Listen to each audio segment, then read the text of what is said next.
इतने वर्षों तक एक एक पल डिम के सामने बैठकर अपने पुत्र के जन्म की कल्पना की थी। आज जब समय आया तो उसे अपने हृदय से लगाए बिना ही स्वयं दूर कर दिया।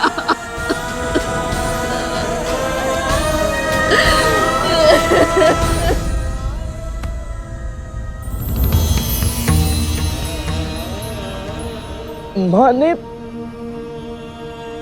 अरुण भैया के स्थान पर मेरा डिम क्यों नहीं फोड़ा? यदि ऐसा होता तो कम से कम अरुण भैया स्वस्थ रहते। भले मैं अपंग क्यों ना रह जाता। ये विचार उचित नहीं है गरुड़। जो होता है किसी न किसी कारण से ही होता है। नियति के गर्भ में अरुण के लिए कुछ और ही था, जिसे पाने के लिए उसने सूर्य देव की आराधना की। ओम सूर्य देवाय नमः। ओम सूर्य देवाय नमः। ओम सूर्य देवाय नमः।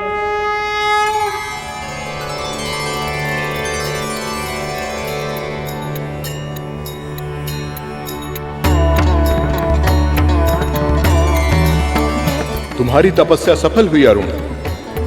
सदैव मेरे साथ रहने की तुम्हारी इच्छा मुझे स्वीकार है। आओ मेरे रथ के सारथी बनकर अपनी मनोकामना पूर्ण करो।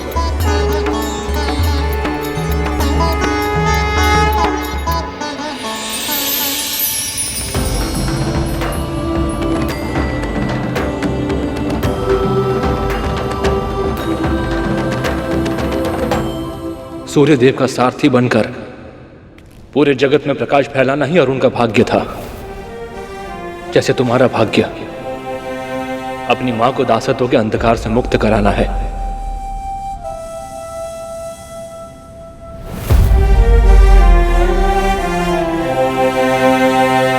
क्या सच में अरुण भैया के श्राप के कारण ही मां दासी बनी थी?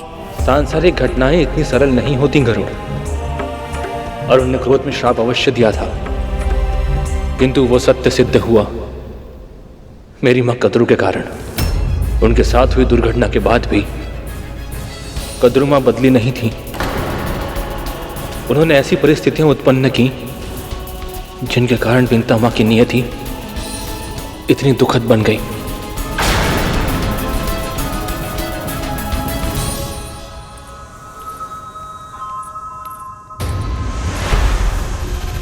तुम जीत गई कद्रू। विजय का नाथ कैसा लग रहा है तुम्हें? यही तो चाहती थी तुम। सत्य कहो, तुम प्रसन्न हो ना? कुछ नहीं किया मैंने, कुछ नहीं किया मैंने।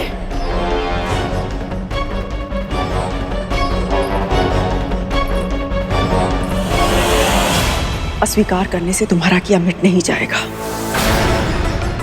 भले ही आज तुम अरुण के श्राप और उसके क्रोध से बच गई हो, किंतु भूलना मत, प्रकृति एक ऐसी मां है जो अपनी किसी भी संतान के साथ अनुचित होते हुए नहीं देख सकती। तुम्हारे कारण विंता आज अपने पुत्रों से दूर हुई है, वैसे तुम्हें भी अपने पुत्रों का विछोह सहना होगा।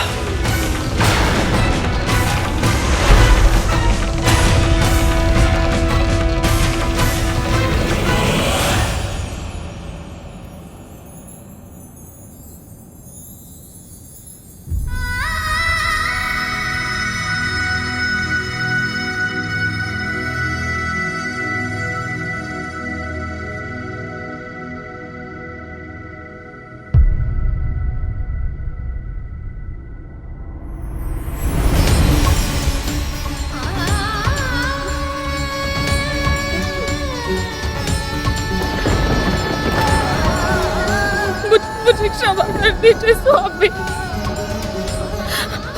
हमारा पुत्र मेरे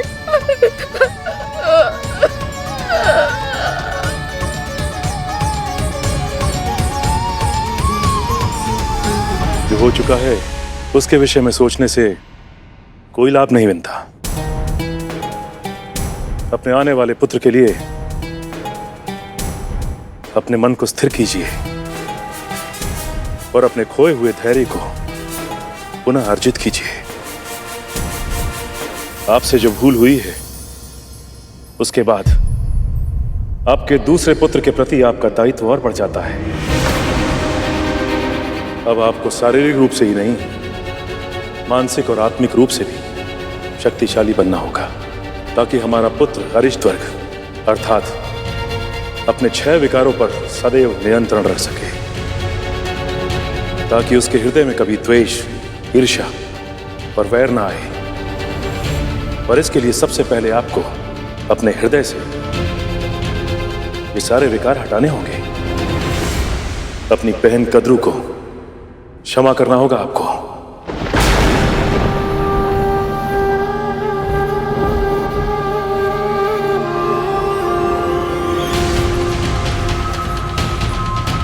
जब विनीता मेरी आंखों में झांकेगी तो उसकी दृष्टि में छुपे प्रश्न का सामना कैसे करूंगी मैं?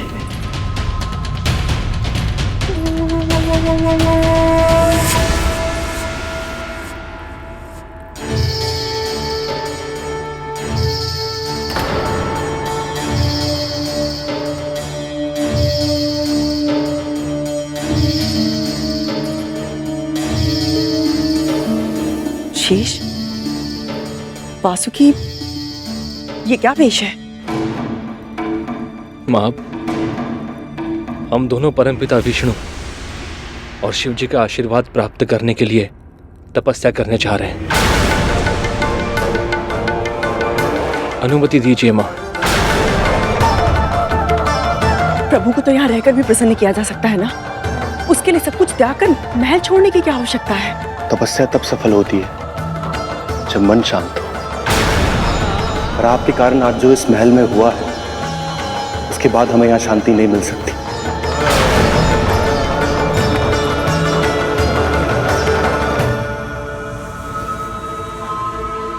तो तुम दोनों अपनी मां को और अपने सगे भाइयों को इस संकट के समय में छोड़कर जाना चाहते हो और बहाना कर रहे हो तपस्या का। ऐसी बात नहीं है मां। हमारी प्रवृत्ति आप सभी से विपरीत है और यहां रहकर आपकी आज्ञा का उल्लंघन करना हमारे लिए संभव नहीं होगा मां। आपके अनुचित आदेश को मानकर अपने अंतर्मन के स्वर को अनसुना करना भी अब हमारे लिए संभव नहीं होगा मां। मां, हम भक्ति की शक्ति प्राप्त करना चाहते हैं। आप भी यही चाहती थी ना कि हम शक्तिशाली बने। हमें आज्ञा दीजिए मां। अनंत, तुम्हें अनंत काल तक प्रभु श्री नारायण की भक्ति और सेवा का अवसर मिले। जैसे अनंत को नारायण की सेवा का सौभाग्य मिलेगा, वैसे ही तुम्हें मिलेगी महाकाल शिव की भक्ति। एक बार फिर हार गई मैं और वो जीत गई मुझसे। अपने पुत्र को खोकर भी वो मुझसे जीत गई। मुझे तो लगा था कि वो मेरे पुत्र को आशीर्वाद दे रही है, जबकि वो मुझसे मेरे सबसे बड़े और सबसे शक्तिशाली पुत्र को छीनने का षड्यंत्र रच रही थी। ये आप क्या कह रही हैं मां? विनीता मां का हमारे इस निर्णय से कोई संबंध नहीं है। यह निश्चय हमारा है।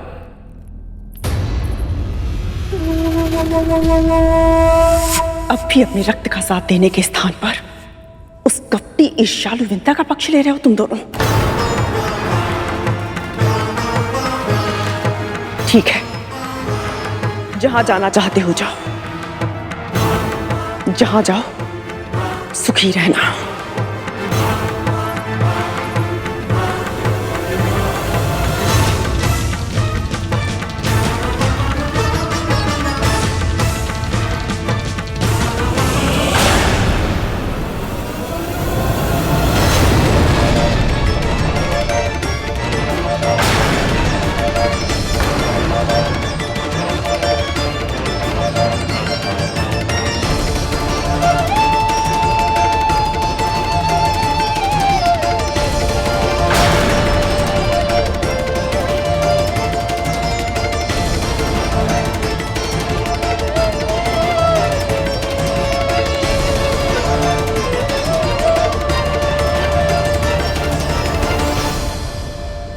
जो हुआ उसके लिए मैं कद्रू दीदी को दोष नहीं देती।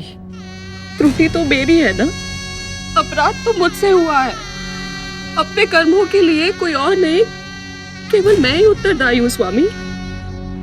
मेरी भक्ति में कोई कमी रह गई होगी ना, तभी तो ऐसे संकट के समय में अपने प्रभु की कृपा पर विश्वास नहीं रख पाई मैं।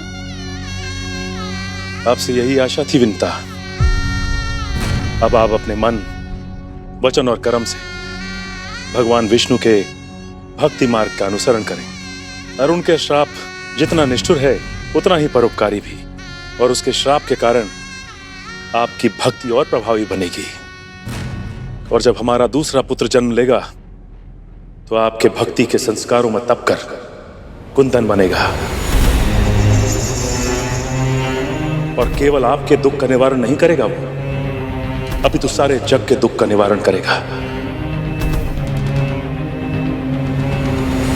शारीरिक और मानसिक क्षमता में अद्वितीय, बलशाली, अपराजय एवं ऐसा आदर्श होगा जिस पे केवल आपको और हमें नहीं, पूरे संसार को गर्व होगा।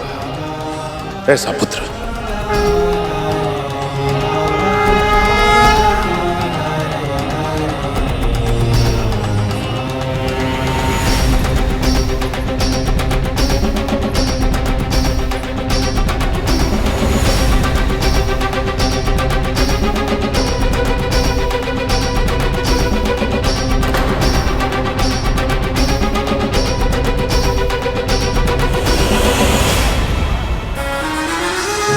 प्रथम पुत्र के विकलांग होने के बाद भी विंता इतनी शांत कैसे है? अवश्य ही इसके मस्तिष्क में कोई न कोई योजना पल रही है, कोई ऐसा उपाय जो मेरे पुत्रों के लिए घातक सिद्ध हो सकता है।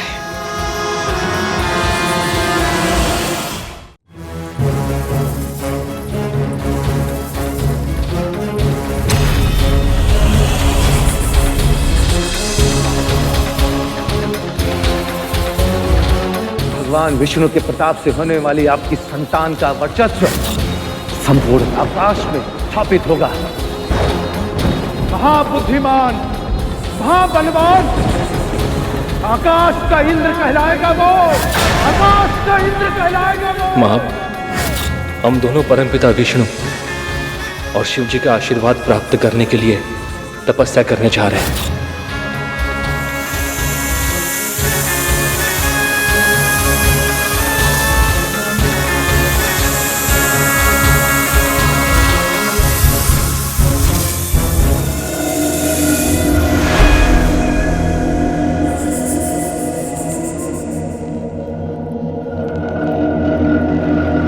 हम सभी के प्रयासों से संकट टल तो गया है, किंतु पूरी तरह समाप्त नहीं हुआ है।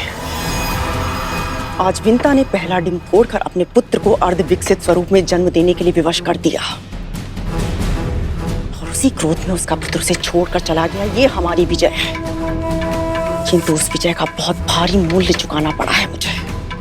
मेरे दो पुत्र शेषनाग और वासुकी हम सबको छोड़कर चले गए। पर वो कहां गए हैं मां, और क्यों? परिवार द्रोही है वो, अपने रक्त को छोड़कर चले गए, क्योंकि उनके मन में हमारे विरोधी के लिए सहानुभूति उपजती है। न कोई प्रश्न होगा, न कोई चर्चा होगी। आज के बाद मैं इस महल में उन दोनों का नाम भी सुनना नहीं चाहती। विंता का एक पुत्र तन से दुर्बल है, अब हमें सुनिश्चित करना होगा कि उसका दूसरा पुत्र मानसिक रूप से भी दुर्बल हो और आत्मिक रूप से भी, ताकि जो विजय हमें मिली है वो कल हमसे छिन ना जाए। स्मरण रखना, खड्गेन आक्रम्य भुंजीता, खड्गेन आक्रम्य भुंजीता, खड्गेन आक्रम्य भुंजीता। इतना सब कुछ हो गया, आप दोनों ने महल छोड़ दिया, फिर भी बड़ी मां का हृदय नहीं पिघला। जिस बहन से वो इतना स्नेह करती थी अपनी, उसी बहन को इतनी अधिक पीड़ा कैसे दे पाती है वो? क्या उन्हें मेरी मां के आंसू, उनके कष्ट, उनके दुख दिखाई नहीं देते? सर्वाधिक शक्तिशाली होने की कामना नैतिक अनैतिक के संतुलन को नष्ट कर देती है और उचित अनुचित का आभास समाप्त कर देती है। मस्तिष्क को तर्क से, हृदय को भावना से और आत्मा को सात्विक तत्वों से विहीन कर देती है। कद्रुमा के साथ भी वही हुआ। किंतु गरुड़, मां कैसी भी हो, अपने पुत्रों के लिए वो हमेशा मां ही होती है। मैं और वासुकी कद्रुमा से दूर हो गए, किंतु आज भी वो हमारी स्मृति में है। आज भी अपने प्रभु की पूजा करने से पहले मैं अपने माता पिता का नाम लेता हूं, आंखें बंद करके उनकी उस छवि का स्मरण करता हूं जब मैंने उन्हें पहली बार देखा था। बड़ी माँ की पहली छवि आपके लिए सुखदायक है, किंतु अरुण भैया, उनकी स्मृति में तो माँ पहली दृष्टि में ही अपराधी बन गई थी। जन्म लेते ही जो पहला भाव उनके मन में आया था वो घृणा का था। भैया, कहीं आज भी अरुण भैया मां से... नहीं, अरुण आज भी अपनी मां से बहुत प्रेम करता है। प्रत्येक रात्रि उन्हें स्मरण करके वो रोता है और उसके आंसू ओस बनके पूरी धरती पर बरसते हैं।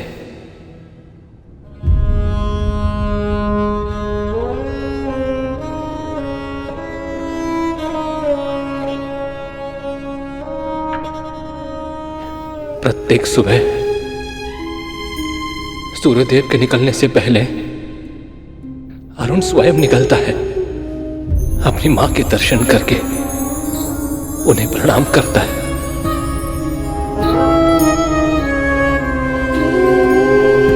और तुम्हारी मां भी अपने चेहरे पर अपने पुत्र की लालिमा का अनुभव करके मुस्कुराती है, प्रसन्न होती है।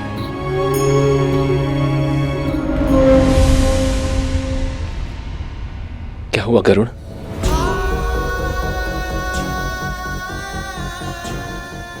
कुछ नहीं भैया, बस मां की स्मृति हो आई तो आंसू भी अपने आप ही आ गए।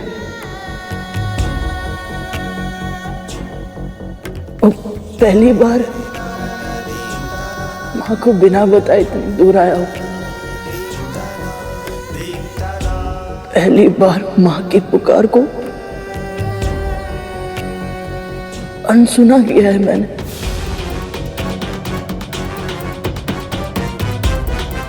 केवल इसीलिए कि मैं अपनी मां को दास्ता से मुक्त करा सकूं।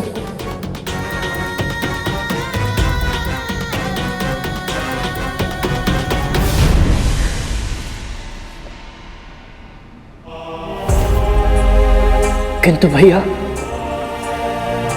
इतना सब कुछ जानने के बाद भी मुझे इस बात का पता नहीं चल पाया कि मां बड़ी मां की दासी कैसे बनी। इसके पीछे अवश्य कद्रुमा की कोई चाल थी, परंतु क्या हुआ था, कैसे हुआ था, ये विस्तार से मुझे भी ज्ञात नहीं करो।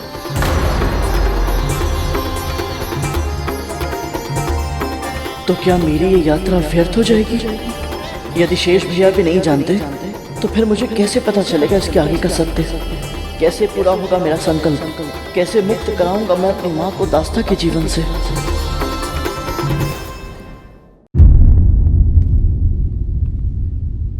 क्या हुआ गरुड़?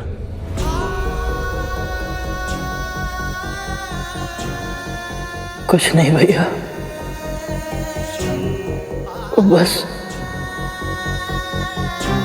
मां की स्मृति हो आई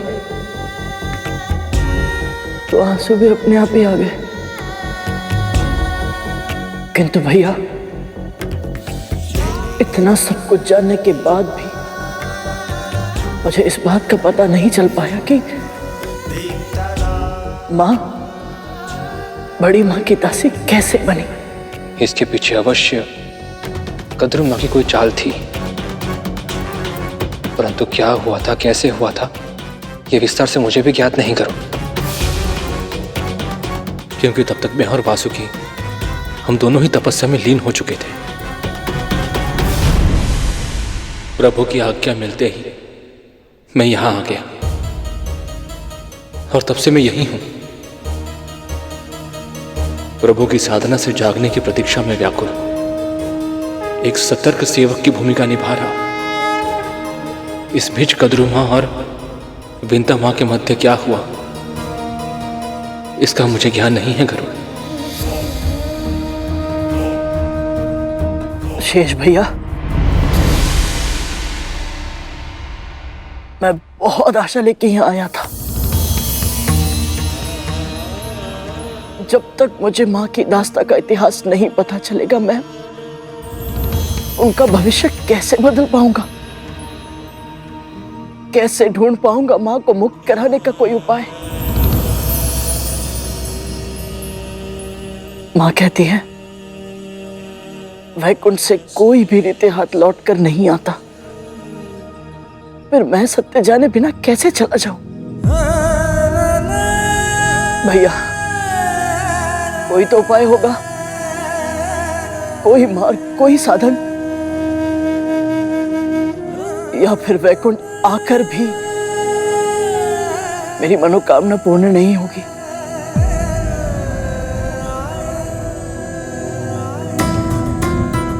मार्ग और साधन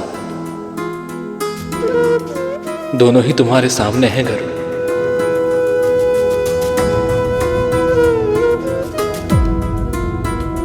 पर प्रभु तो समाधि में है, ये मेरे प्रश्नों के उत्तर कैसे देंगे? प्रभु की कृपा पर विश्वास रखो, सच्चे हृदय से भक्ति की शक्ति का आवाहन करो गरुड़, और अपने प्रश्न पूछो, फिर देखना तुम्हें तुम्हारे उत्तर अवश्य मिलेंगे गरुड़।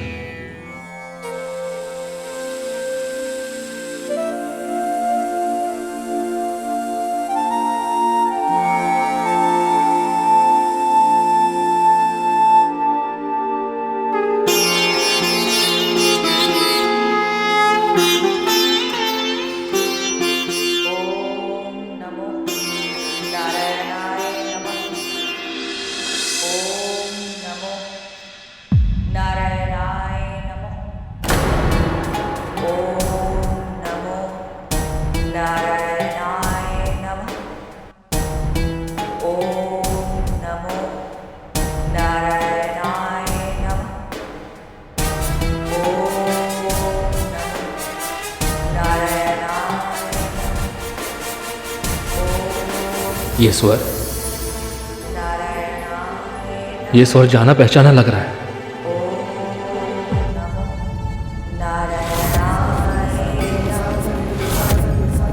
ओम नमो नारायणाय नमः। एक देवी ऊंचे पहाड़ की चोटी पर विराज कर प्रभु की गहन तपस्या कर रही है भैया।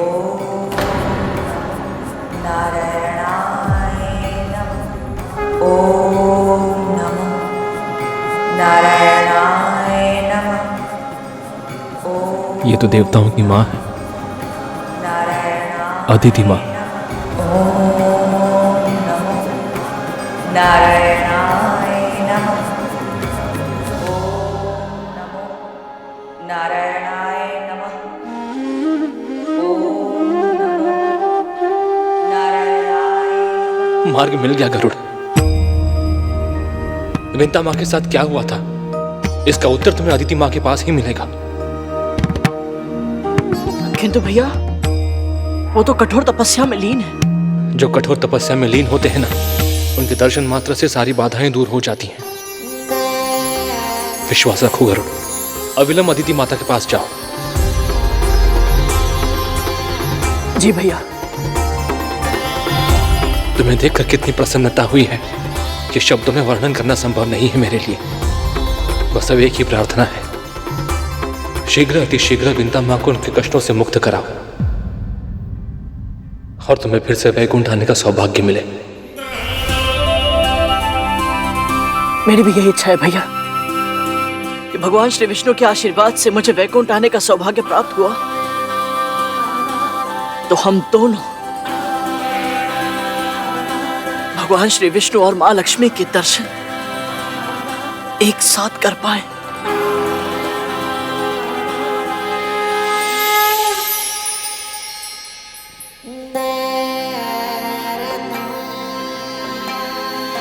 आशीर्वाद दीजिए भैया।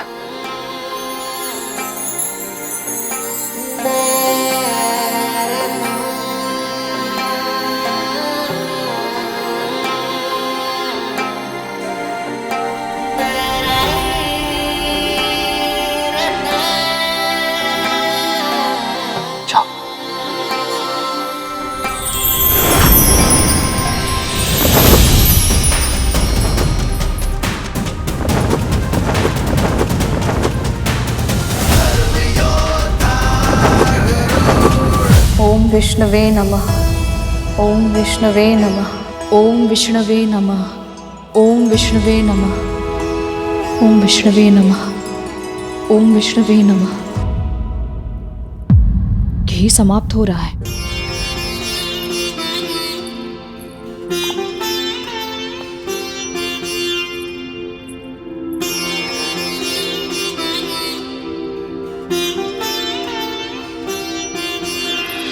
क्या संकेत मिला तुझे?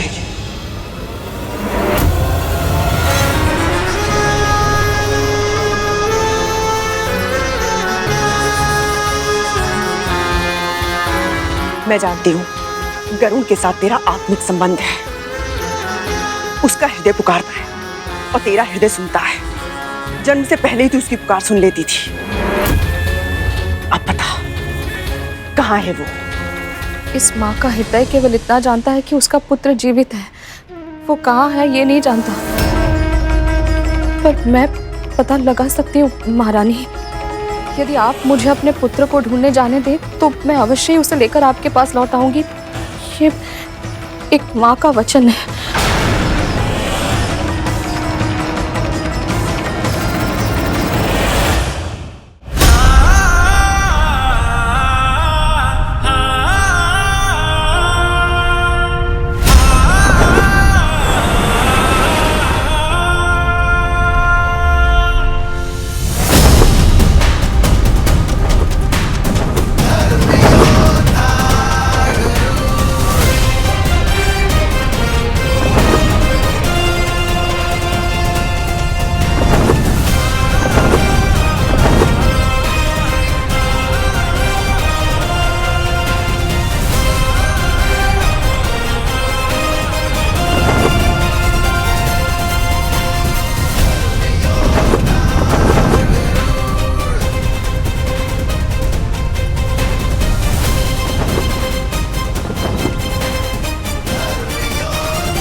यस्य स्मरण मात्रेण जन्म संसार बंधनात् विमुच्यते नमस्तस्मै विष्णवे प्रभ विष्णवे। ओम नमो नारायणाय नमः। ओम नमो नारायणाय नमः।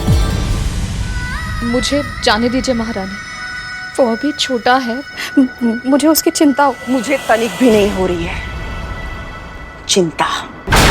मुझे पता है तेरे पुत्र के प्राण तुझ में बसते हैं। वो कहीं भी क्यों ना चला गया हो, वो वापस तेरे पास अवश्य आएगा। तब मैं और मेरे पुत्र मिलकर अनुशासन का ऐसा पाठ पढ़ाएंगे उसे कि वो समस्त संसार के लिए उदाहरण बन जाएगा। यदि तू उसे ढूंढने चली गई तो चिंता मेरा भाग्य बन जाएगी। क्या सोचा था तुमने? ऐसा होने दूंगी मैं?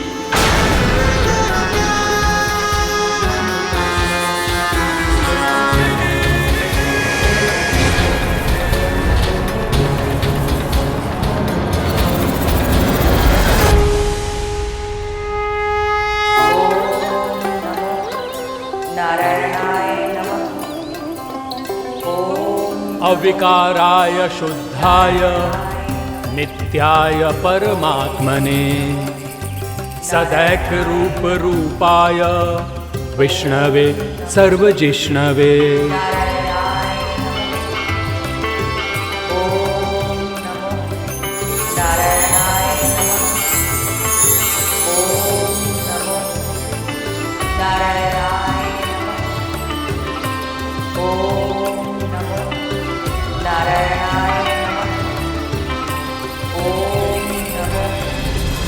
नारायणाय नमः।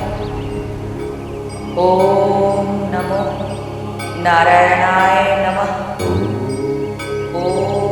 परम पिता विष्णु की भक्ति का प्रभाव चेतन प्राणियों में ही नहीं, जड़ वस्तुओं तक में समा गया है। अद्भुत है अदिति माँ की भक्ति। ओम नमो नारायणाय नमः। ओम नमो नारायणाय नमः। ओम नारायणाय नमः। ओम नमो नारायणाय नमः। ओम नारायणाय नमः। ओम तपस्या का प्रताप मुझे निकट नहीं जाने दे रहा। निश्चित ही मुझे इनकी साधना में विघ्न नहीं डालना चाहिए।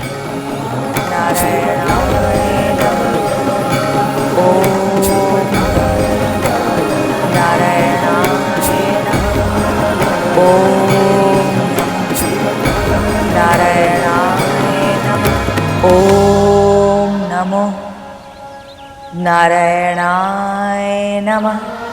अदिति माँ, आपकी इस परम भक्ति का साक्षी बनना मेरा सौभाग्य है। प्रभु का नाम केवल आपके मुख से ही नहीं, सीधे आत्मा से निकलते प्रतीत हो रहे हैं। ओम नमो। माँ कहती है कि आत्मा से की हुई पूजा ही महान होती है। अदिति माँ, आज आपको ऐसे तप करते देख मुझे माँ का स्मरण हो आया।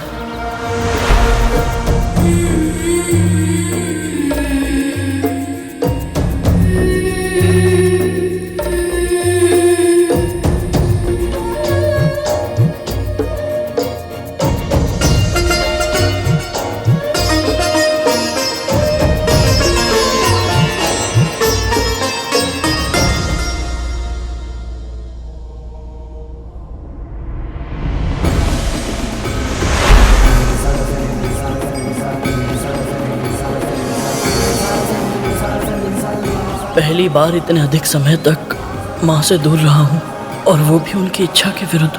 कितनी क्रोधित होंगी वो, और चिंतित भी। आपकी इच्छा के बिना एक पत्ता भी नहीं हिलता, पर सारे तर्क वितर्क से परे इस माँ का हृदय अपने पुत्र के लिए आशंकित है। उसकी रक्षा कीजिएगा प्रभु, उसकी रक्षा कीजिएगा। ओम नमो नारायणाय नमः। मैं अपनी माँ को एक पल के लिए भी विचलित नहीं देखना चाहता था, और अब स्वयं ही उनकी चिंता का कारण बन गया हूँ। पर अदिति माँ, आपके दर्शन पाकर न जाने क्यों मेरा यह विश्वास और बढ़ गया है कि अब मैं अपनी माँ के दासत्व और अपने जन्म की पूरी कथा अवश्य ही जान पाऊंगा। मेरा मार्गदर्शन कीजिए अदिति माँ। ओम नमो नारायणाय नमः। ओम नमो नारायणाय।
देवताओं की माता अदिति विभीषण तप अपने पुत्रों को स्वर्ग का सिंहासन पुनः दिलाने के लिए कर रही है, परंतु उन्हें यह स्मरण नहीं है कि हम उनका ये उद्देश्य कभी पूर्ण नहीं होने देंगे।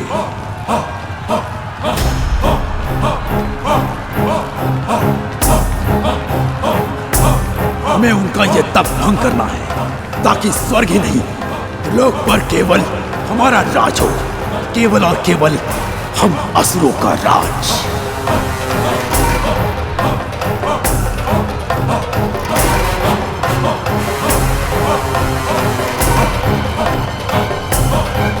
ये सब तो महाअतिथि की तपस्या भंग करने के लिए आ रहे हैं,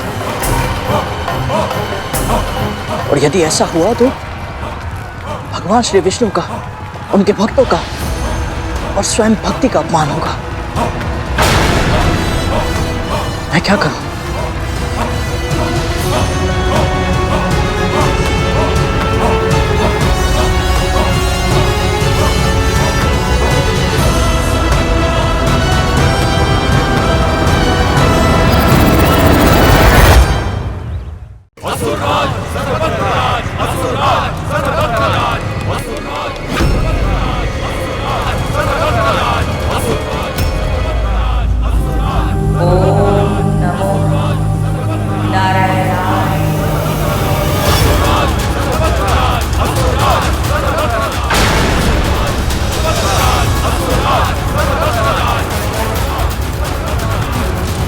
देवताओं की माता अदिति विभीषण तप अपने पुत्रों को स्वर्ग का सिंहासन पुनः दिलाने के लिए कर रही है। ये सब तो महाअतिथि की तपस्या भंग करने के लिए आ रहे हैं, और यदि ऐसा हुआ तो भगवान श्री विष्णु का, उनके भक्तों का और स्वयं भक्ति का अपमान होगा। मैं क्या करूं? कभी कभी मूर्खता करना बुद्धिमानी से भी अच्छा विकल्प होता है। अधिकतर व्यक्ति अपने कल्याण को दूसरों के हित से अधिक महत्व देते हैं और वो इसे ही बुद्धिमानी कहते हैं, किंतु जो परहित को स्वहित से ऊपर रखते हैं उसे इसका मूल्य चुकाना पड़ता है। इसलिए सामान्य जन की भाषा में इसे मूर्खता भी कहा जाता है। परंतु तुझे ये मूर्खता करनी है गरुड़।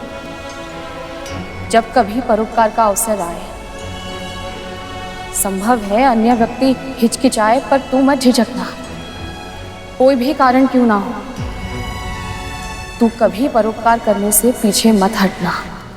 माँ, परोपकार का वास्तविक अर्थ क्या है और मैं अपने दिन प्रतिदिन के जीवन में इसका पालन कैसे कर सकता हूँ?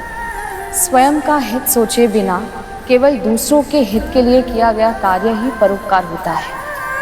इसे निस्वार्थ भाव से करना होता है गरुड़, किसी लाभ, अपेक्षा या प्रशंसा के बिना। और हाँ, ये तेरा कर्म है, इसे धर्म की तरह करना और फिर भूल जाना। मैं अपने दायित्व से पीछे नहीं हट सकता। इन असुरों को महाअतिथि की तपस्या भंग करने नहीं दे सकता, फिर चाहे मुझे कुछ भी क्यों ना करना पड़े। आगे बढ़ो और विजय हमारी होगी। चलो!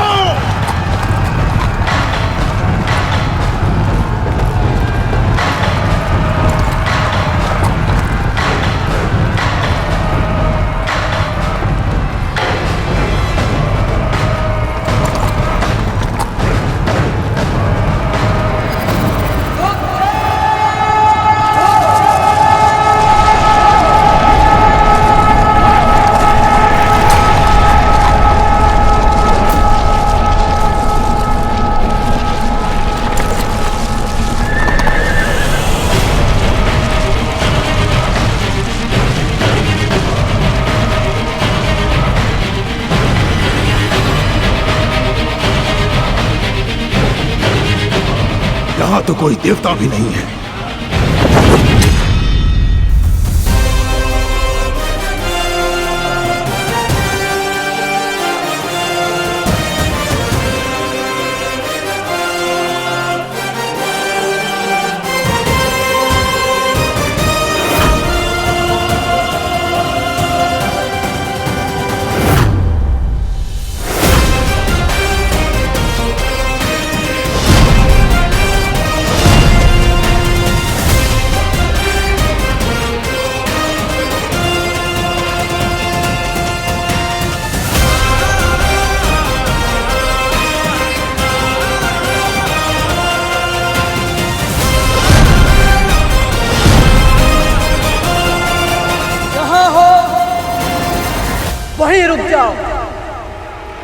आगे मत बढ़ना।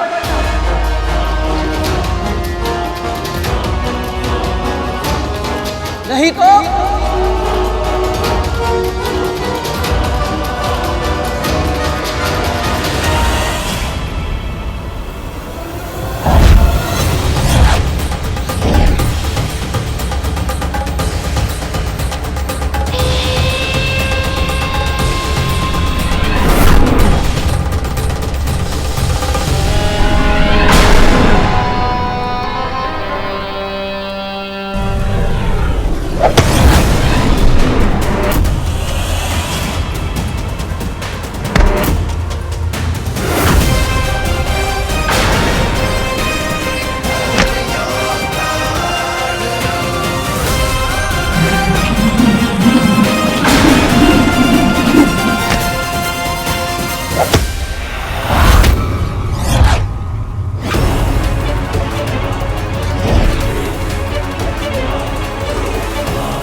कौन है ये पक्षी जो हमें रोकने का दुस्साहस कर रहा है?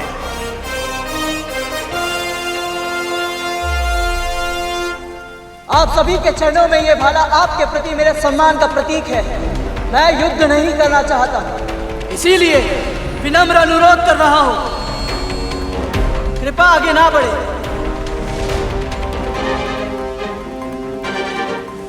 यहाँ परमपिता विष्णु जी के एक भक्त गहन तपस्या में लीन है।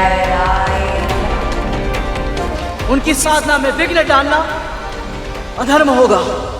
यदि ये अधर्म हम कर ही दे तो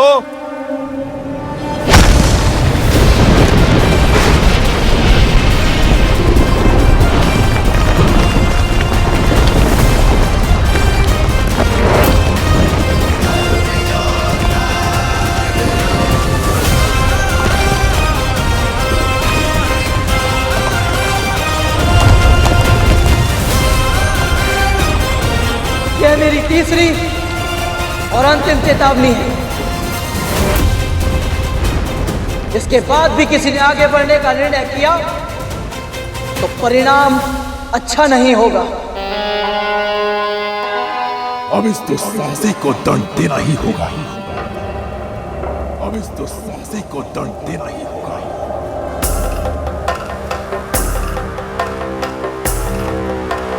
हाँ, सेनापति जी, बड़े बड़े देवताओं से युद्ध करके आपने उन्हें धूल चटाई है। एक पक्षी को पराजित करने के लिए स्वयं मोर्चा लेना आपको शोभा नहीं देगा। हाँ सेनापति जी, स्वयं कार्य करने वाले छोटे कहलाते हैं।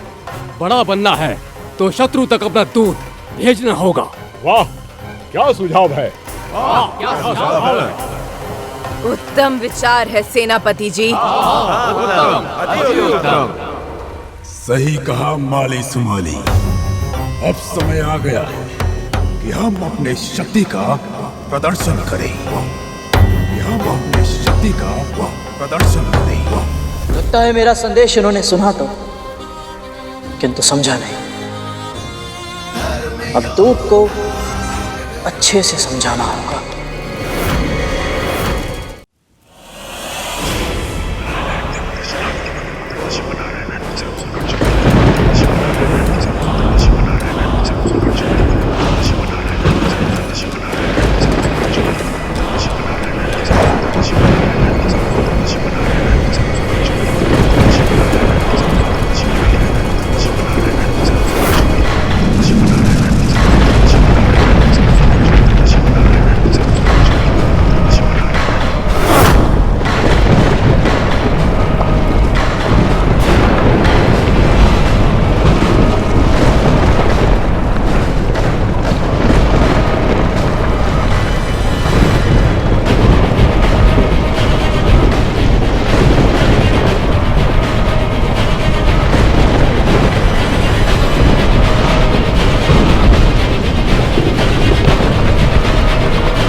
जाओ जाओ चले जाओ, पंख फैलाओ उड़कर जाओ, जाओ जाओ चले जाओ, पंख फैलाओ उड़कर जाओ। सुनो, हमारे स्वामी को जाकर बचाकर भागो अपने प्राण।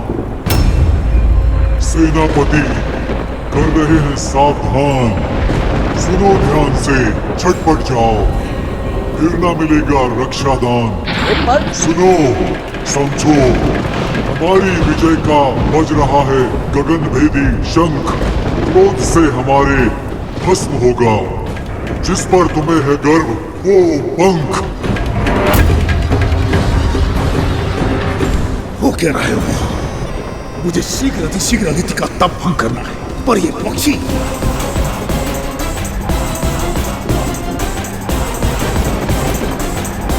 जाओ जाओ चले जाओ, पंख फैलाओ उड़कर जाओ,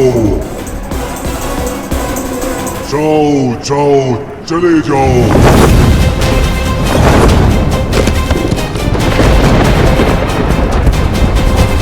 जाओ जाओ चले जाओ, पंख फैलाओ उड़कर जाओ, जाओ जाओ चले जाओ। बड़े विचित्र प्राणी हो तुम।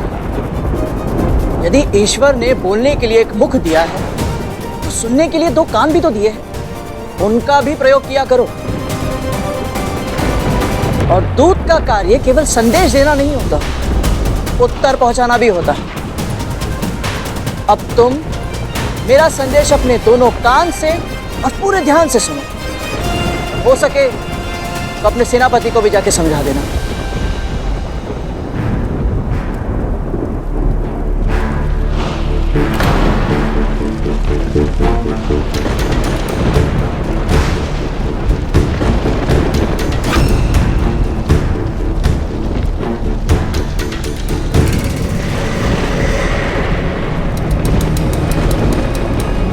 बुद्धिमानी तो सब करते हैं, पर मैं मूर्खता ही करूंगा।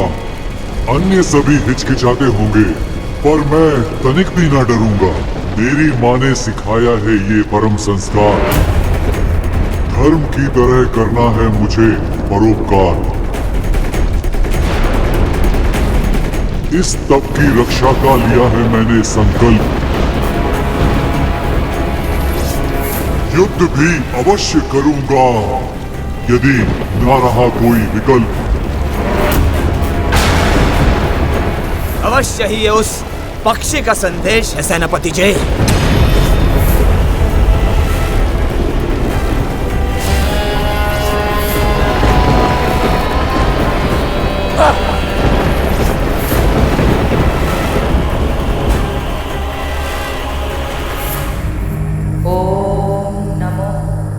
नारायणाय नमः। कौन है ये पक्षी? वीर भी है और वाचाल है, मूर्खता करने को तत्पर, अवश्य ही बुद्धिमान है। आयु में बालक, संकल्प में दृढ़। क्या कोई देवता हमारे सामने विद्यमान है? असंभव है ये। प्राणों के भय से छुपे हैं सब देव। वनिया की सिकंदरा में अच्छी तरह जानते हैं हमारे सेनापति साक्षात काल हैं। काल हैं।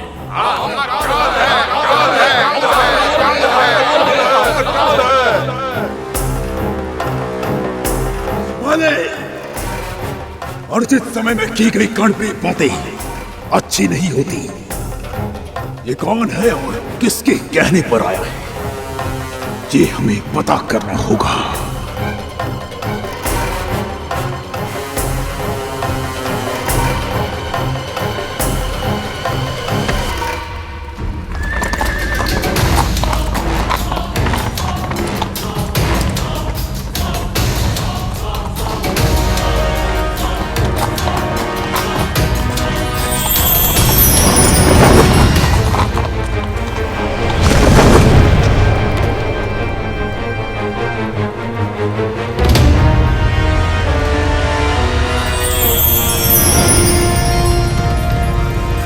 कौन हो तुम? मेरा नाम या मेरा कुल जानने से कोई अंतर नहीं पड़ेगा। माँ कहती है व्यक्ति की वास्तविक पहचान उसके कर्म से होती है और मेरा कर्म इस तपोभूमि की रक्षा करना है। तपोभूमि की या तप करने वाली की?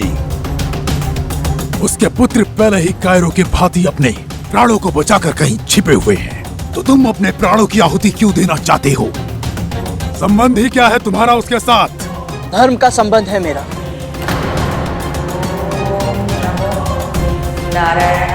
माँ कहती है धरती के कण कण में प्रभु श्री विष्णु जी का वास है। चर अचर जड़ चेतन, यहाँ तक कि सभी प्राणी भी उन्हीं का रूप है। और जब हम सब में एक ही ईश्वर कांच, तो हम सब आपस में संबंधी हुए ना। बड़ी कम आयु में बड़ी बड़ी बातें करना सीख गए हो तुम। मेरी माँ ने सिखाया है मुझे।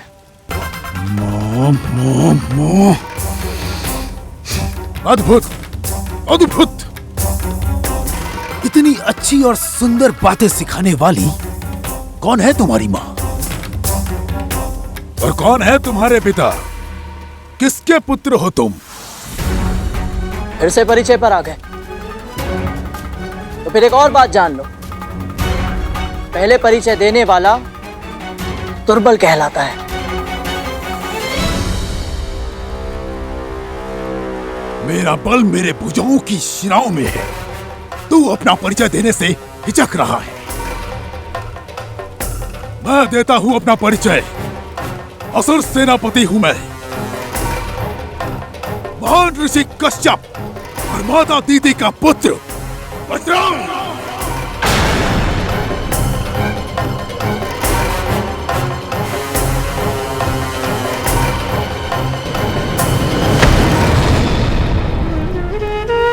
मेरा प्रणाम स्वीकार कीजिए भैया।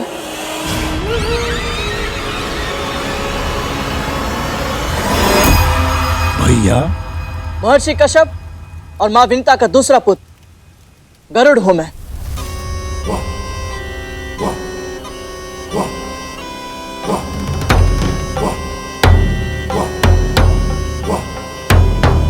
हाँ, तो हम सचमुच भाई हैं। तब तो हमें युद्ध करने की आवश्यकता ही नहीं है। भाई तो देवता भी है, फिर उनसे युद्ध क्यों? वर्षों का पैर है हमारा, जो उनके अंत के साथ ही समाप्त होगा।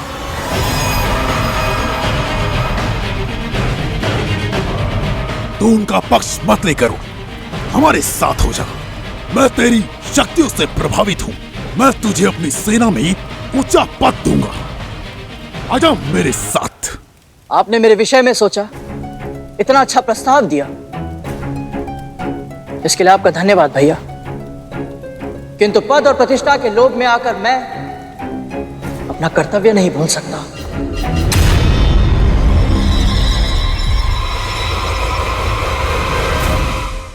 मूर्ख मत बन गरुड़।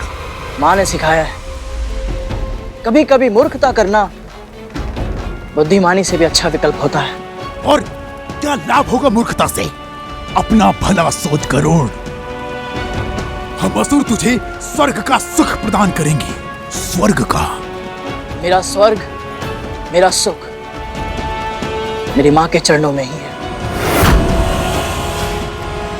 यदि आपको कुछ देना ही है तो देवताओं को दे दीजिए। कभी नहीं, कभी नहीं। देवता हमारे परम शत्रु हैं, इसलिए आज हम देव माता के तप को भंग करेंगे। ओम नमो नारायणाय नमः। ताकि देवता कभी हम पर विजय प्राप्त न कर सके। भैया, अदिति माँ आपकी भी माँ समान है। आपकी माता की बहन है वो, और उनकी इतने वर्षों की तपस्या भंग करके आप उन्हें कष्ट तो देंगे, तो स्वयं भी सुखी नहीं रह पाएंगे। ये महापाप मत कीजिए भैया, लौट जाइए। लौटना तो तुझे होगा गरुड़। बालक समझकर मैं तुझे समझा रहा था, पर यदि तूने हट नहीं छोड़ा तो अब मुझे बल का प्रयोग करना पड़ेगा। किंतु मैं बल का प्रयोग नहीं करना चाहता, और अपने भाइयों के साथ तो बिल्कुल भी नहीं। इसका अर्थ ये नहीं है कि मैं भयभीत हूं। आपके पास विकट दैत्य और असुर है, इतनी बड़ी सेना है, किंतु मैं भी दुर्बल नहीं। भक्ति का बल, धर्म की तलवार, सत्य की ढाल और मां के आशीर्वाद का मंगल कवच है मेरे पास। और जिसके पास इन चारों की शक्ति हो, वो कभी नहीं हार सकता।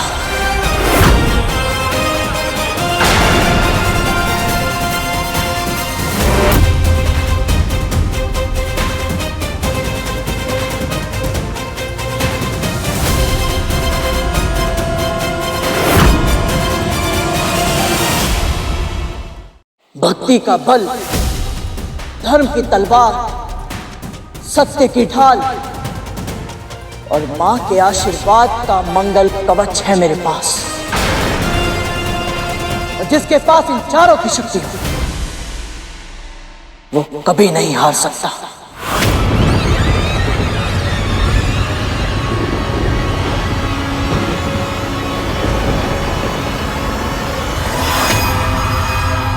ओम नमो नारायणाय नमः। ओम नमो नारायणाय नमः। वाक्य युद्ध करना आसान है बालक, परंतु असुरों के साथ शस्त्र युद्ध असंभव। तेरी माँ तेरी प्रतीक्षा कर रही होगी, अभी भी समय है। जा, उड़ जा और अपनी माँ की गोद में जाके दुबक जा। पहले ही एक पुत्र उसका साथ छोड़कर जा चुका है। यदि तेरी दुस्साहस के कारण मैंने तेरे प्राण ले लिए, तो तेरी मां की गोद सूनी पड़ जाएगी बालक।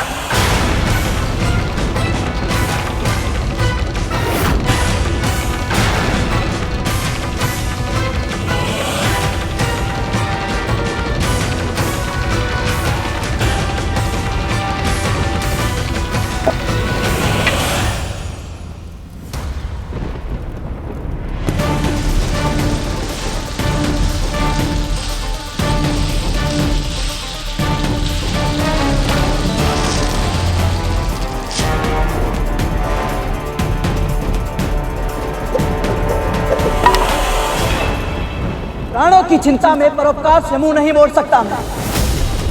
इस रेखा को ध्यान से देखो असुर सेनापति, ये मेरी मां के दिए गए संस्कारों का मान रखने के लिए है। जो वचन मैंने उन्हें दिया था, उस वचन की लाज रखने के लिए है।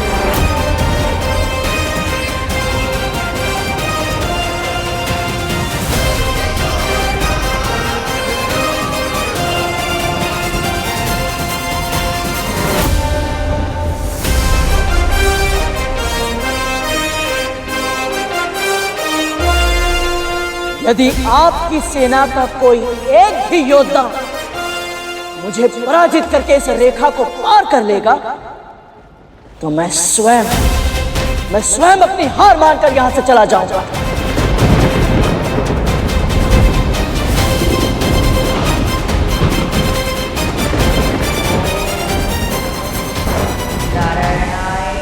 बोलिए, स्वीकार है?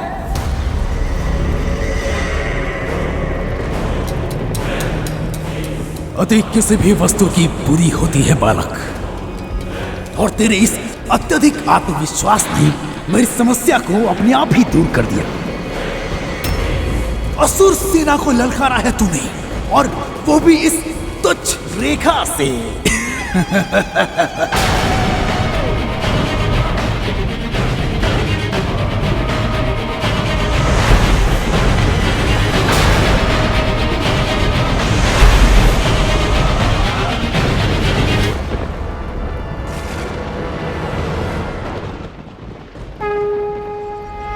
मां, मुझे बुद्धि, भक्ति और शक्ति दीजिए। ताकि मैं आपके द्वारा सिखाए गए सभी संस्कारों का मान रख सकूं।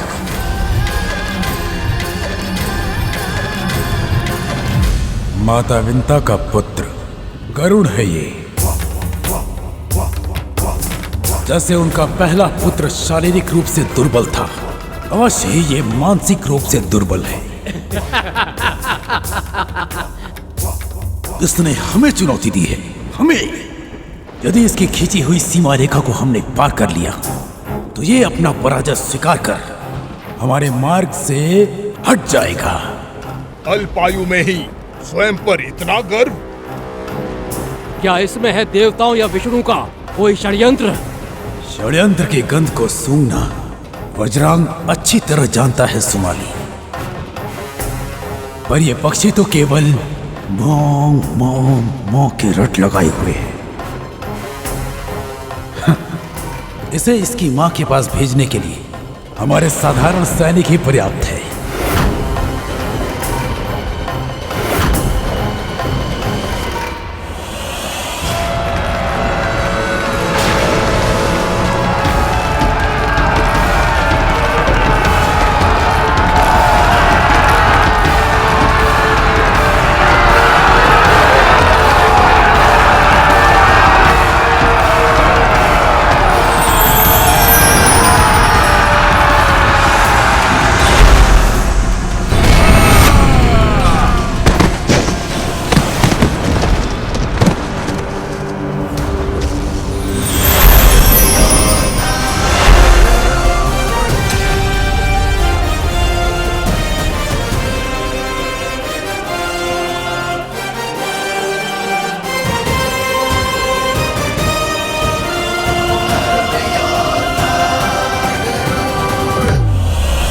छोटी सी चुनौती के लिए आप स्वयं जाएंगे सेनापति? हमें भी तो अवसर दीजिए। आप ही ने तो कहा था कि वो मंद बुद्धि बालक है, हम निपट लेंगे उससे। साम दाम दंड भेद जो आवश्यक होगा सबका प्रयोग करेंगे, पर किसी भी मूल्य पर आपके मार्ग की बाधा को हटा कर रहेंगे। इतनी देर हो गई, ये सब तो आपस में ही चिंतन किए जा रहे हैं।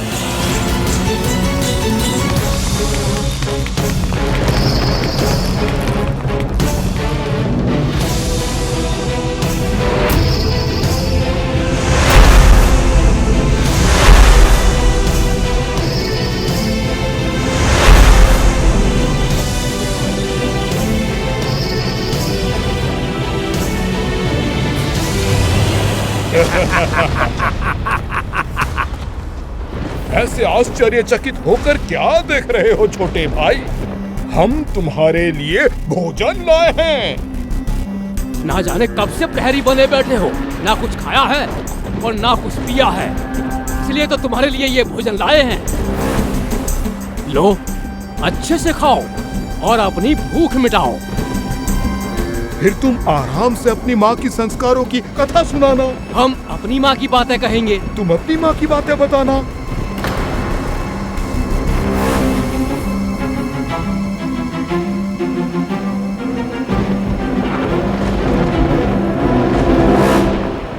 ये मुझे कम बुद्धि का बालक समझ रहे हैं, तो अब अपनी बाल हट इन्हें दिखानी ही होगी।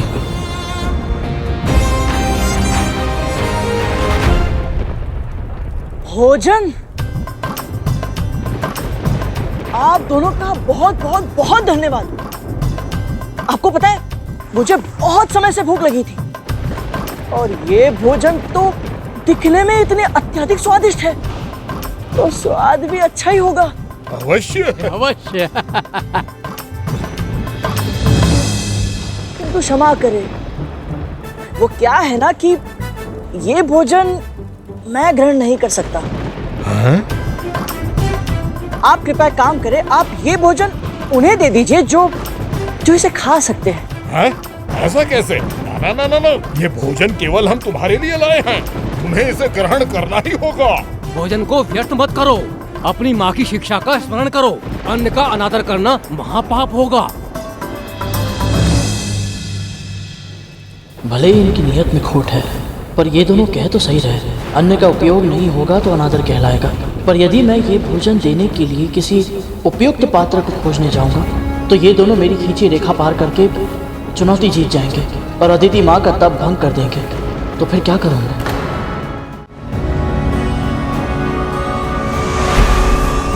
इस संसार में अनेक ब्रह्मांड हैं गरुड़, और प्रत्येक ब्रह्मांड में ब्रह्मा, विष्णु और महेश भिन्न भिन्न समय पर प्रकट होते हैं।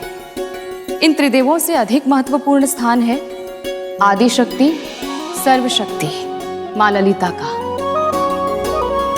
ये वो पराशक्ति हैं जिनसे परे कुछ भी नहीं, और गौ माता उन्हीं माँ ललिता का प्रतीक है जिनमें 33 कोटि देवी देवताओं का वास होता है। इसीलिए तो इन्हें भोजन कराना सबसे बड़ा पुण्य होता है पुत्र।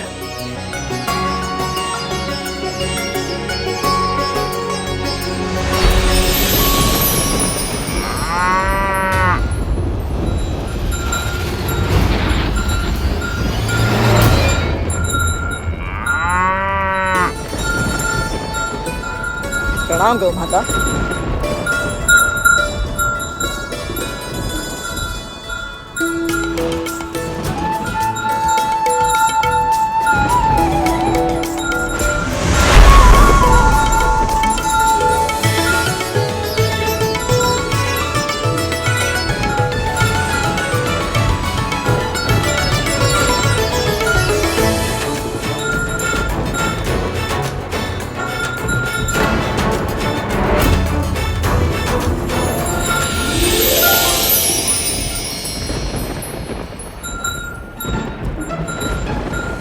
हे गौ माता,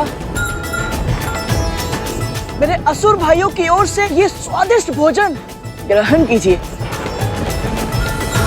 और इन्हें अपने हृदय से आशीर्वाद दीजिए। दीजिए माँ। उपहार में दिया तुझे जो तूने उसका दान किया। हमारे दिए भोजन का इतना भीषण अपमान किया। अरे बड़े भैया, आप दोनों तो व्यर्थ ही क्रोधित हो रहे हैं। मैंने तो आपका दिया हुआ भोजन उन तक पहुंचाया जो इसे खाते हैं। ऐसा भोजन मैं नहीं खाता ना। तो क्या खाता है तू?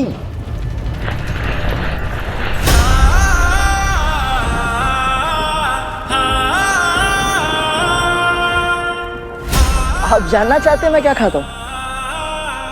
कुछ भी ऐसा जो 2 या 4 पैरों पर चलता हो, जिसमें प्राण हो।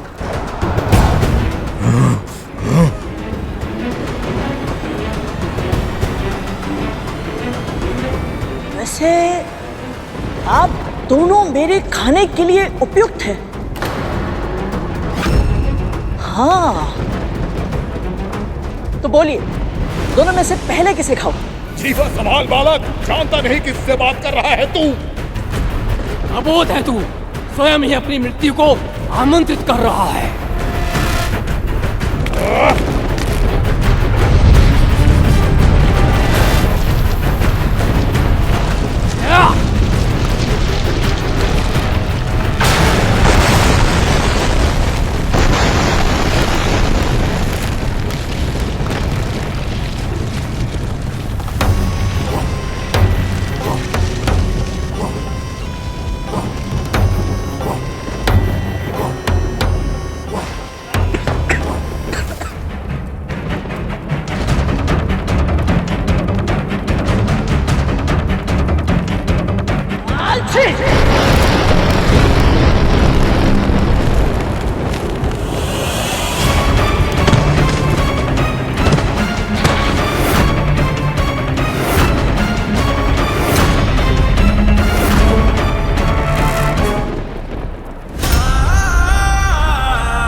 क्षमा कीजिएगा। ओहो, आप दोनों तो अपना परिचय देने से पहले ही मिट्टी में मिल गए। एक काम कीजिए, आप दोनों जाइए और अपना मुंह धोकर आइए। उसके बाद चाहे तो फिर इस रेखा को पार करने का प्रयास कर सकते हैं आप। और सुनो सुनो, यदि जाने में कष्ट हो रहा है तो मुझे कहिए। जैसे भोजन को गौ माता तक पहुंचाया था, वैसे आप दोनों को भी जलाशय तक पहुंचा सकता हूं। क्या कहते हो? चलिए।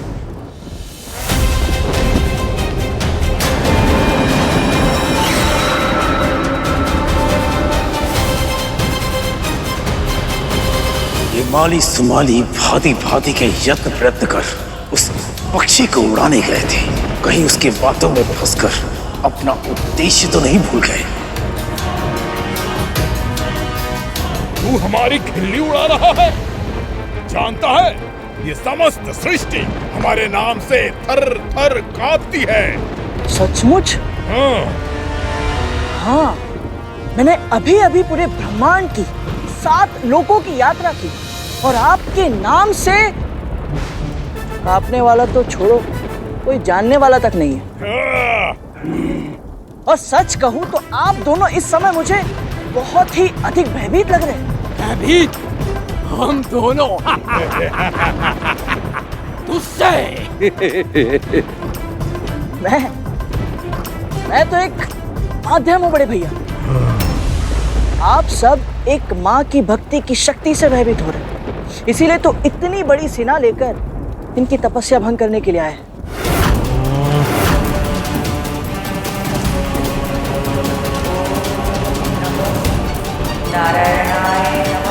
यदि अब भी ठीक से समझ में नहीं आया तो समझ लीजिए, चाहे कुछ भी हो जाए, मैं आपका ये कुटिल उद्देश्य पूरा नहीं होने दूंगा। बहुत बोल चुका है तू, अब देखते हैं कि तू हमें कैसे रोकता है।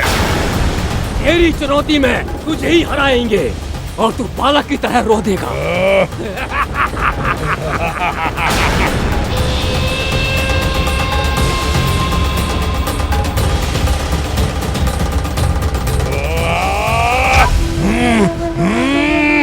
जाओ सुमाली, शीघ्र रेखा पार करो।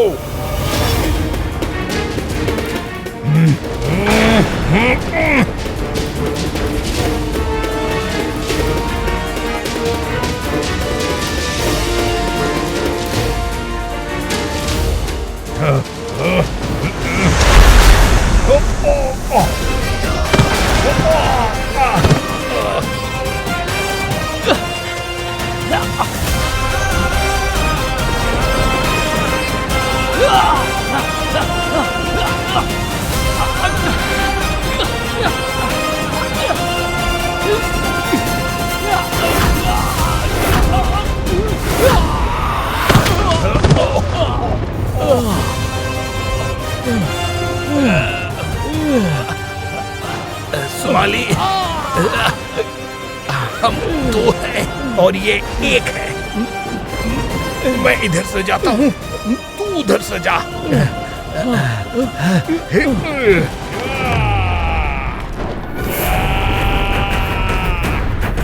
पहले किसे रोको?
लगता है मेरा परिचय आपको ठीक से नहीं मिला जरांग भैया।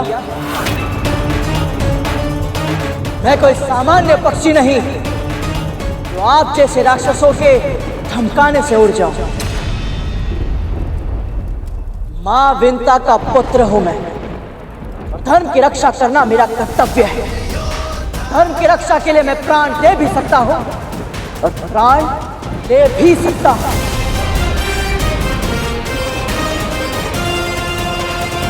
किंतु अपने कर्तव्य से पीछे नहीं हट सकता।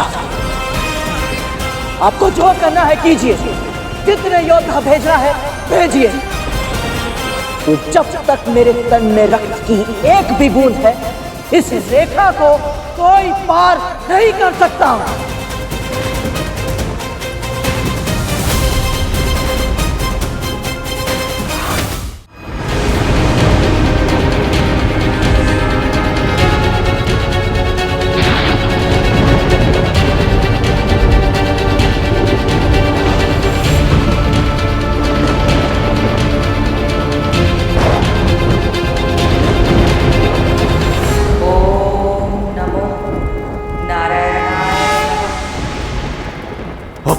मैं इसे सामान्य पक्षी समझ रहा था।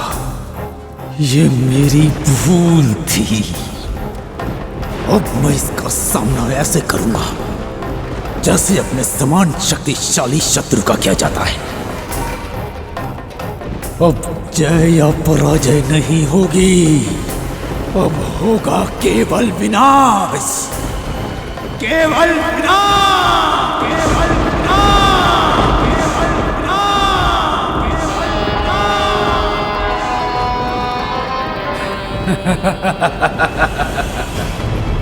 आज तक मैंने किसी पक्षी को अपना आहार नहीं बनाया। अब मैं इसके कोमल मांस का स्वाद चखूंगा। तुम सब भी खाना। इसका विशालकाय तन हमारी भूख मिटाने के लिए पर्याप्त है। अग्निमुखम, जाओ और इस पक्षी को भूनकर मेरे समक्ष प्रस्तुत करो। और हाँ, अच्छे से पका कर लाना। जो आज्ञा सेनापति जी। असुर सेनापति वज्रांग की, असुर सेनापति वज्रांग की, असुर सेनापति वज्रांग की, असुर सेनापति वज्रांग की।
तेरा अंतिम क्षण निकट है। स्मरण कर अपने भगवान को।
क्या हुआ?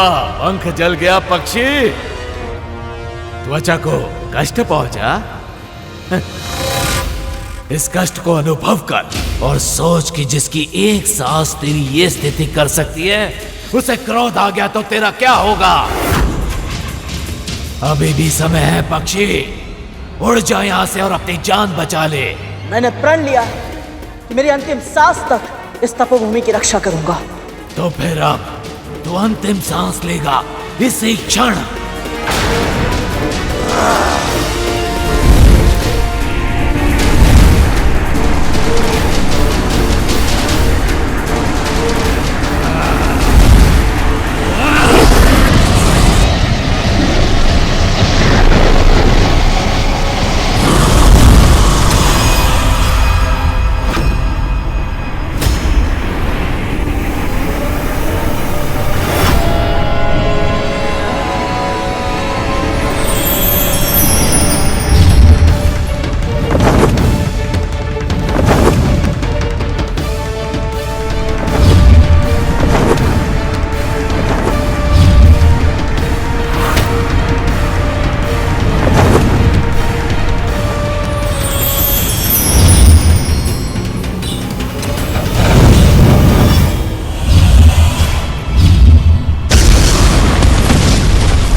इसकी आसुरी शक्ति पत्थर भी जला सकती है।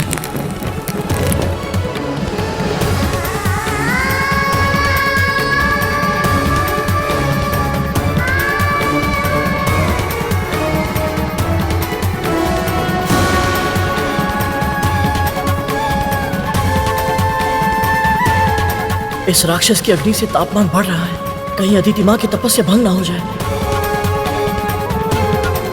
इसे बचाने के लिए तूने अपने हाथ जला दिए। अब फंस गया तू। अग्निमुख निष्ठुर है, अग्नि प्रखर है और चुनाव कठिन है। अब तू इस देव माता के प्राण बचाएगा या स्वयं के?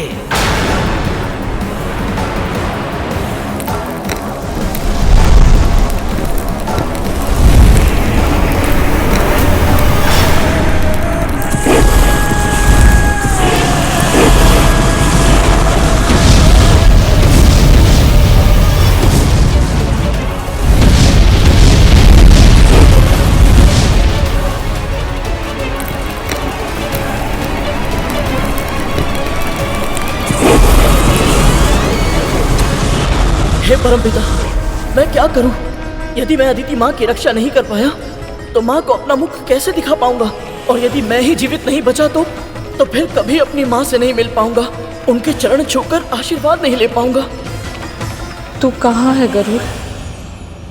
माँ तेरी स्मृति में व्याकुल है, हर पल तेरा स्मरण करती है। तेरी प्रतीक्षा में आंखें द्वार पर लगाए बस देखती रहती है कि तू कब आएगा। अपनी माँ को और मत तरसा पुत्र, अब लौटा अपनी माँ के पास, लौटा अब। अंतिम बार जब उन्हें देखा था, वैकुंठ जाने के उद्देश्य का सत्य छुपाया था उनसे, वो उद्देश्य तो अधूरा ही रह जाएगा। मेरी माँ आजीवन दासी का जीवन जीने के लिए विवश हो जाएंगी।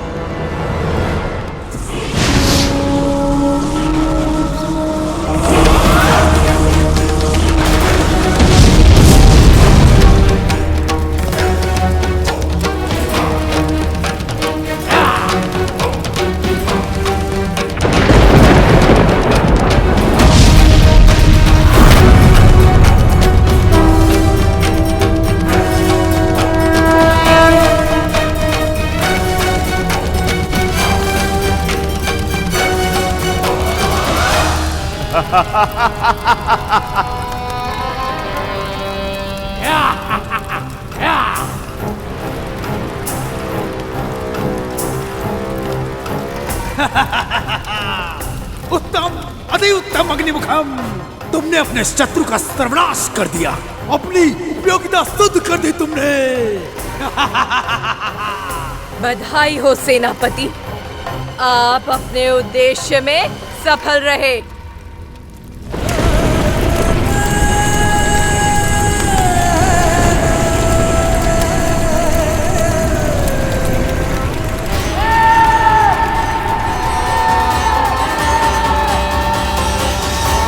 हे नारायण, मेरे गरुड़ की रक्षा करना।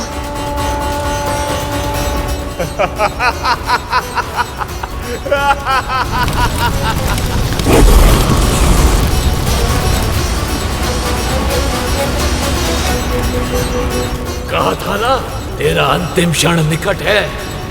स्मरण कर अपने भगवान को।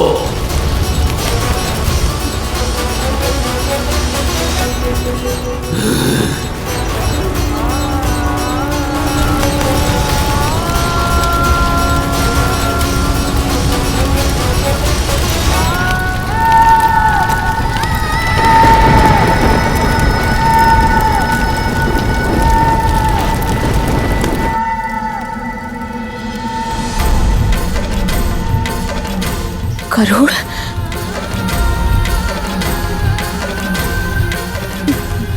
मेरा मन क्यों घबरा रहा है?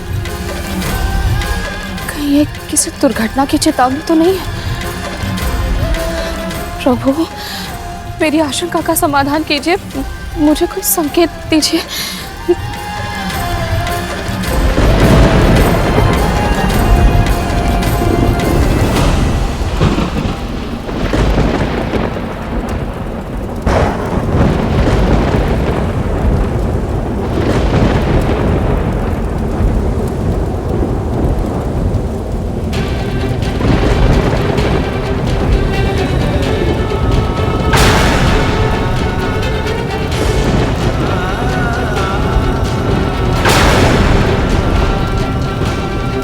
हे प्रभु, ये क्या संकेत है?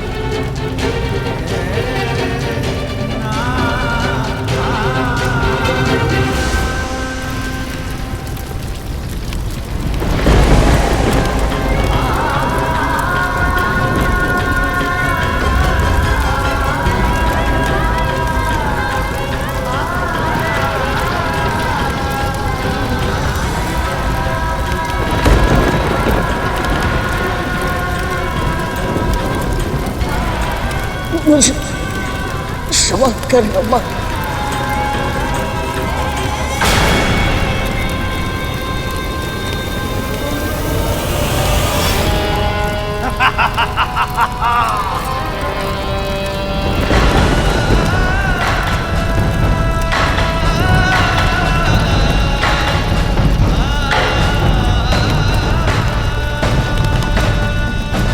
आसुरी शक्ति की जय हो। आसुरी शक्ति की जय हो। आसुरी शक्ति की जय हो।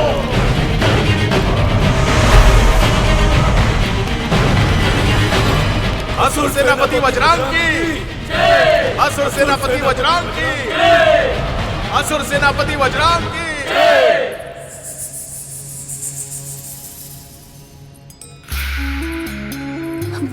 महारानी, अच्छा किया तू आ गई। ये दोनों तो किसी काम की नहीं है। चल, मेरे केश संवारने में मेरी सहायता कर।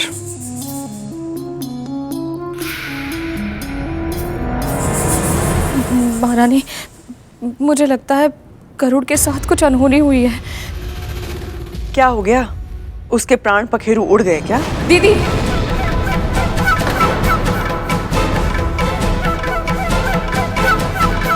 महारानी, मेरे हृदय में अजीब सी आशंका हो रही है, मन घबरा रहा है।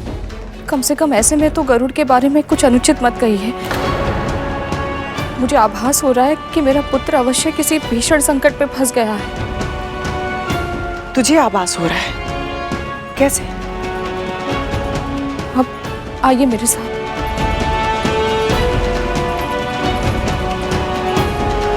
मैंने भूमि पर अपनी उंगली से उसका चित्र बनाया था। मिट गया। वायु चलेगी तो मिट्टी तो उड़ेगी ही ना। भूमि पर बना चित्र मिटना स्वाभाविक है।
गरुड़,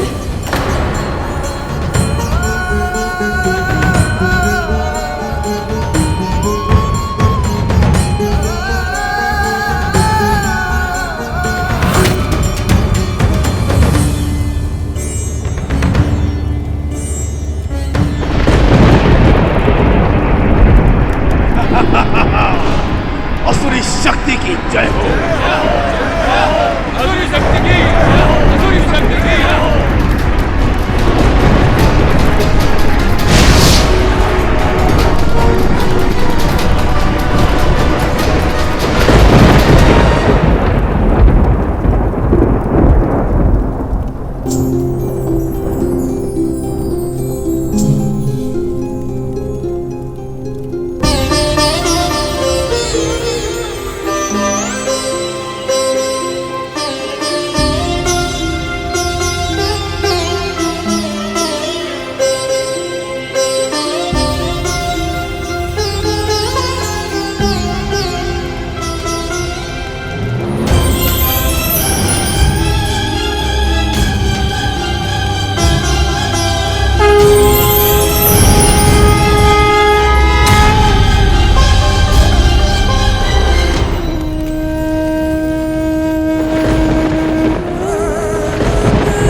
कैसे हो सकता है?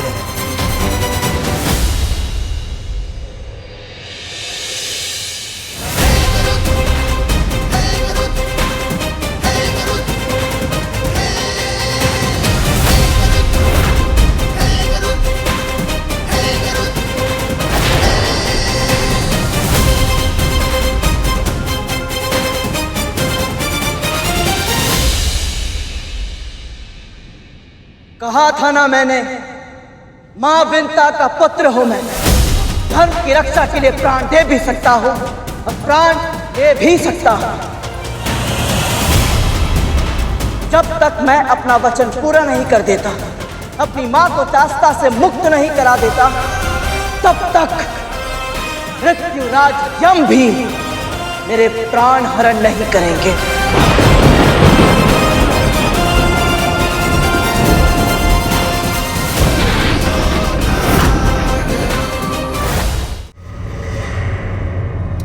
ये पक्षी इतना शक्तिशाली निकलेगा, मैंने इसकी कल्पना भी नहीं की थी। अवश्य ही पंच तत्वों पर नियंत्रण प्राप्त है इसे, तभी तो अग्नि भी इसे नहीं जला पाई।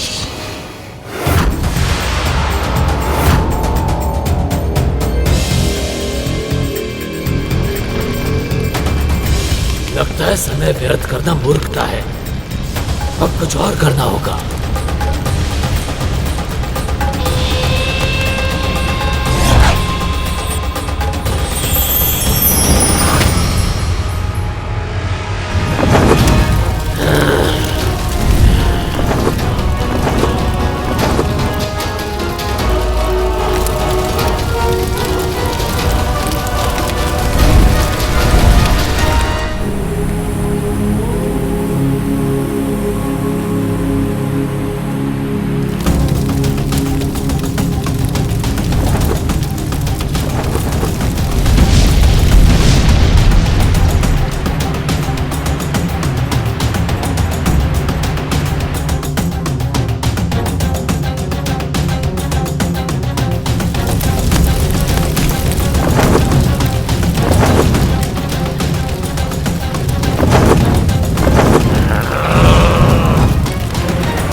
अग्निमुखम गरुड़ को ऊंचे आकाश में ले गया है।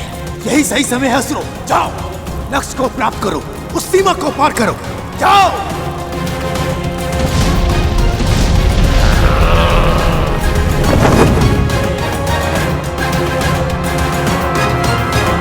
और अग्निमुखम की अग्नि भूमि पर फैलने लगी है सेनापति। वृक्ष जल रहे हैं। हाँ, तो तुम भी जल जाओ, अपने तन को समाधि बना लो। असुर शक्ति के इस यज्ञ में यदि स्वयं की आहुति बनानी पड़े तो अवश्य दो, परंतु स्मरण रहे असुरों, भस्म होने से पहले तुम्हें उस सीमा रेखा को पार करके अपने लक्ष्य को प्राप्त करना है। अब जाओ, जाओ।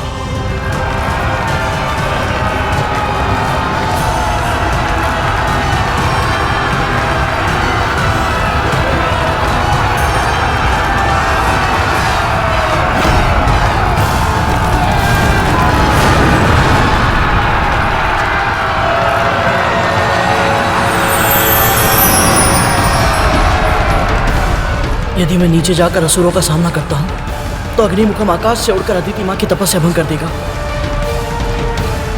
और यदि मैं अग्निमुखम को रोकने का प्रयत्न करता हूं तो ये सैनिक रेखा पार करके अदिति मां तक पहुंच जाएंगे। तो मैं क्या करूं?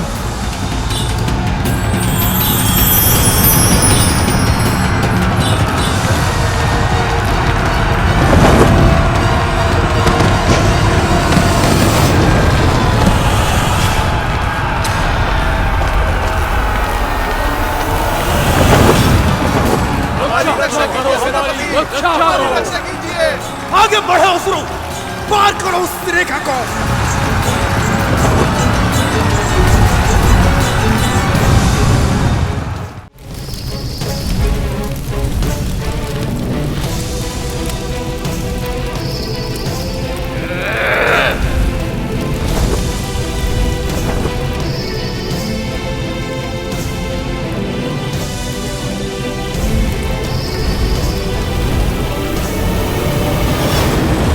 हार मान लो अग्निमुख, तुम मुझे पराजित नहीं कर सकते।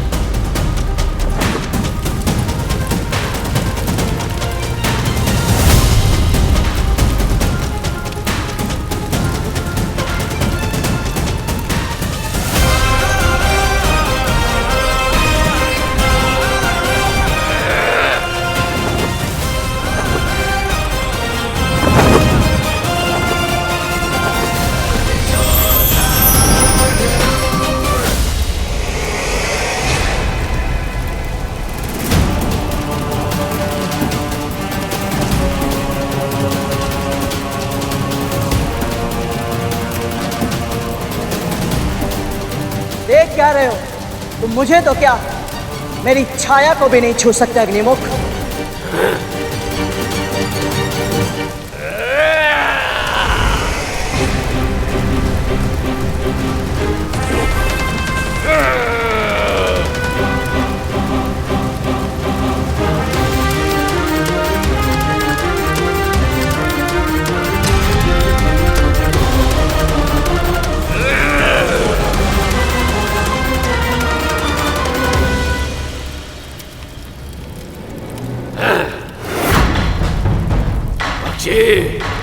मैं वो अग्नि हूं जिसे जल भी बुझा नहीं सकता।